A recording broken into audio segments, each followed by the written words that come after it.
नमस्कार, नीलम अरोड़ा। मेरे चैनल पर आपका स्वागत है। मैं अक्सर जो भी चीज़ें लेकर आती हूँ आपके जीवन से जुड़ी हुई होती हैं। वहीं से घटनाएं, वहीं से विचार, सब वहीं से ग्रहण करती हूँ। तो आज मैं आपके साथ एक नया विचार साझा करना चाहती हूँ। नया नहीं, हम कह सकते हैं कि ये हमारे जीवन में प्रतिदिन घटित होता है। बाल श्रम हमारे आसपास बहुत सारी घटनाएं ऐसी घटित होती हैं, जो घटना आज मैं आपके साथ साझा करूंगी। तो आइए पहले बाल श्रम पर बात करते हैं। बाल श्रम आज हमारे देश की मुख्य समस्याओं में से एक है। बाल श्रम को बढ़ावा देने वाले कई आर्थिक सामाजिक कारण हैं, जिसमें मुख्य है गरीबी, बेरोजगारी, अशिक्षा और घोर निर्धनता। घोर निर्धनता के कारण निर्धन माता पिता अपने बच्चों को रोजी रोटी कमाने के लिए भेजते हैं। वयस्कों को पर्याप्त मजदूरी न मिलने से वह बच्चों को काम पर भेजते हैं। परिवार का बड़ा होना तथा उसके अनुरूप आय का न होना बाल श्रम का सबसे बड़ा कारण है।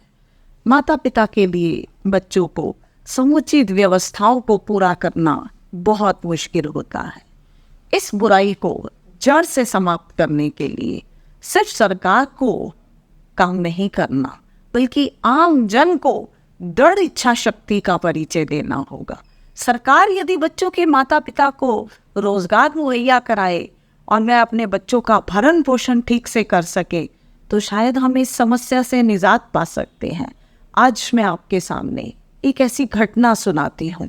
इस घटना का निर्णय सुनने के बाद आपको करना होगा कि मेरी मित्र का निर्णय सही था या गलत।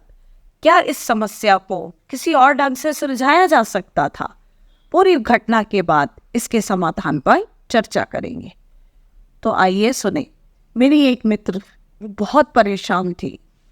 मैंने उससे उसकी परेशानी का कारण पूछा। तब उसने बताया कि उसके घर काम करने के लिए आने वाली महरी अपनी बच्ची को लेकर आती है। उसका मन दुखी था। मेरे पूछने पर उसके बारे में उसने बताया कि मैरी के 4 बच्चे हैं।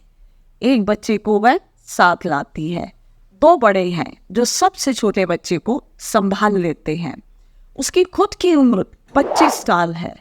पति भी कमाता है, मगर इस महंगाई में एक कमाने वाला और 5 खाने वाले गुजर नहीं हो सकती।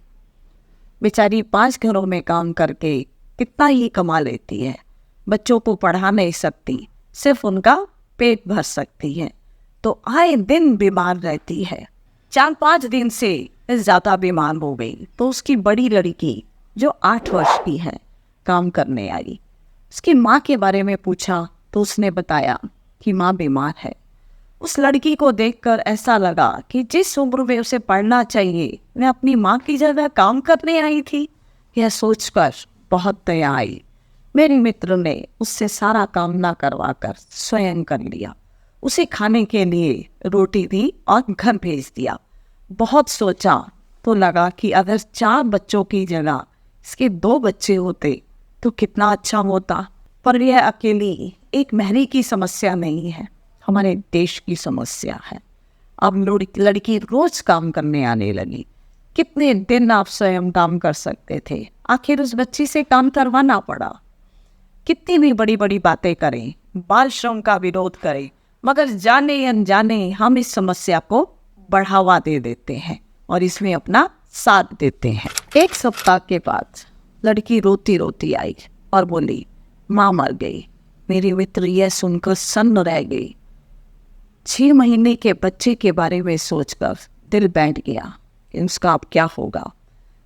बच्चों को उनके पालन के लिए समाज एक नई माँ ला देगा, मगर क्या उनका पालन होगा? या बाल मजदूरी के लिए 4 और बच्चे तैयार हैं? जी हाँ, अब उन 4 बच्चों को बाल श्रम की भट्टी में तपना होगा।